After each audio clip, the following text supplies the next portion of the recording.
ومباشر لنقل نهائي كأس ولي العهد في نسختها 36. الأحمر المكاوي يبدأ بفيصل المرقب في حراسة المرمى، عندنا فلاتة ماجد بلال، سليمان السلمان، إبراهيم الزبيدي في خط الدقائق الأولى، ونتكلم على الدقيقة الرابعة لكن حصلها ياسر في مساحات الهلال، في مساحات الهلال وفي مغامرة غير محسوبة بالنسبة للوحدة، لكن الكرة بتتخلص. شكلنا الليلة بنشوف مباراة عكس العادة في نهايات الكوس. كرة ملعوبة للوحدة للأحمر، عرضية داخل منطقة الجزاء، لكن لعبها لزميله السابق أسامة هساوي يمنى، لكن أجواء حلوة من البداية، ما في تحفظ والفريقين يهاجمون. ياسر يا سلام! لا لا لا لا لا لا لا لا لا، هذه دعوة في مكة عليك يا ياسر ان هذه ما تسجل.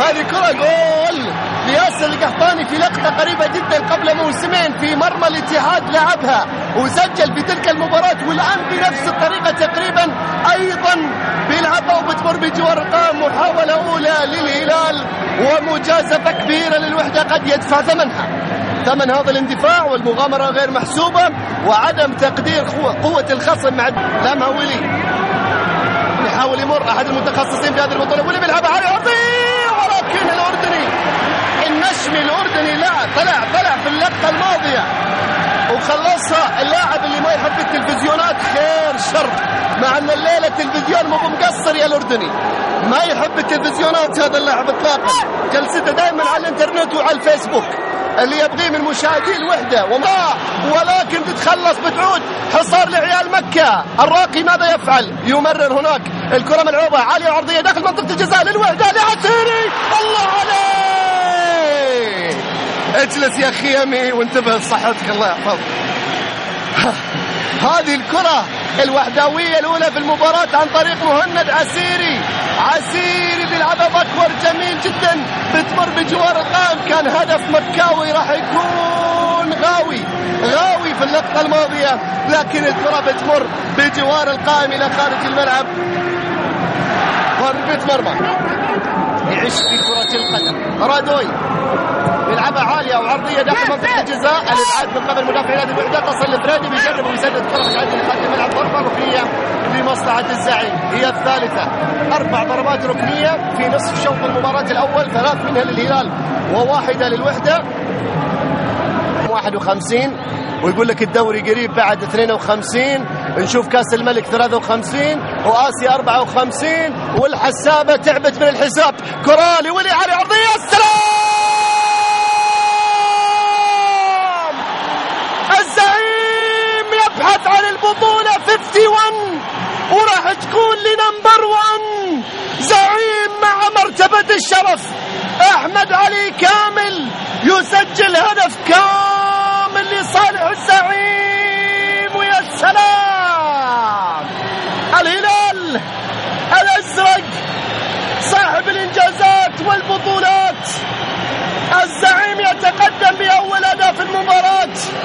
يا سلام يا سلام يا ولي، صنعها العلي وحطها في المرمى وأعلن عن تقدم الزعيم بأول هدف المباراة، وهدف مقابل لا شيء للبطولة الحصرية للهلال، حصريا للزعيم، حصريا للأزرق والعبي الأزرق، والأزرق يتقدم بأول أهداف المباراة بكرة من أحمد علي تفرح حسام الجابر الذي سبق وأن توج ب5 ألقاب لهذه البطولة، وفرحة الرئيس الشاعر. هذه الكرة فرصة سانحة للوحدة للعودة للمباراة، ما راح تتكرر كثير. كرة ملعوبة ابتعلوا العارضة بقليل،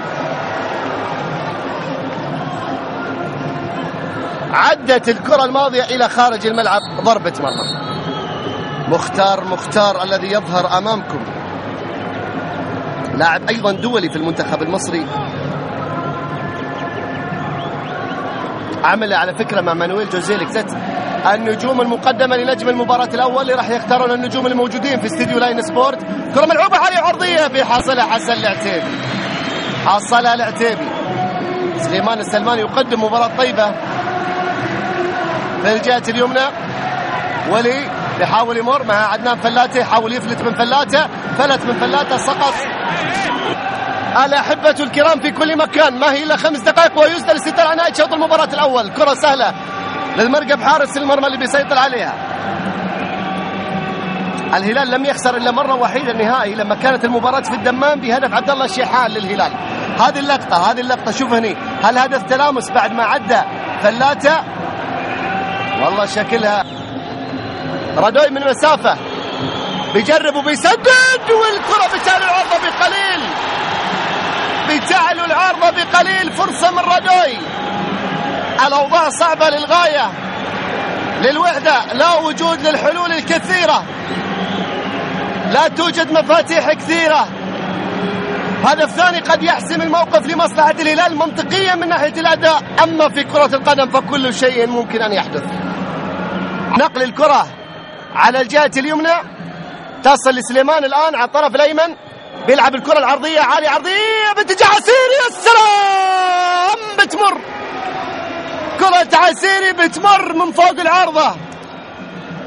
فرصة وحدوية، عسيري صاحب كرتين خطيرتين في شوط المباراة الأول، هي الأبرز للوحدوية على حساب مرمى الهلال. باكورد، كلها كرات هوائية لعسيري في استغلال طوله وحسن تمركزه وحسن توقعه، لكن الكرة علت العارضة وعدت إلى خارج الملعب، ضربة مرمى. إن صافرة السيد كارلوس كارفايو فلاسيكو تعلن الآن نهاية الكلاسيكو في شوطه الأول بين الوحدة والهلال.